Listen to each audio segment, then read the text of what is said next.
How to set up Stremio on PC.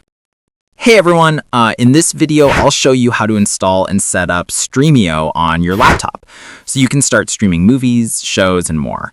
I'll guide you through installing Stremio and getting it ready for streaming in just a few minutes. Now, let's fix it, step by step. Step 1. Download Stremio.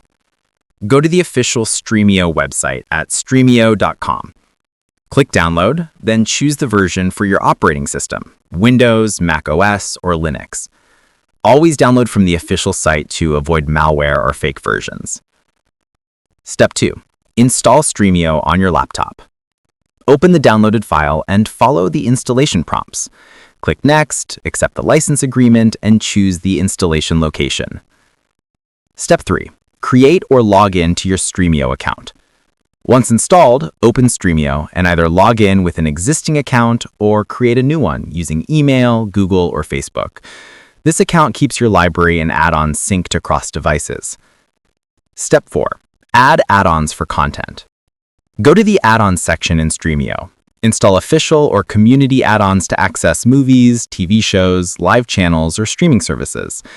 Add-ons are key. Without them, Stremio won't show much content.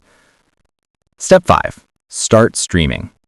Search for a movie or show in the Stremio search bar. Click on it, select a source from the add-ons, and start streaming instantly. And that's it! Your Stremio setup is complete, and you can start watching your favorite shows and movies. Thanks for watching. Don't forget to like and subscribe for more quick streaming guides.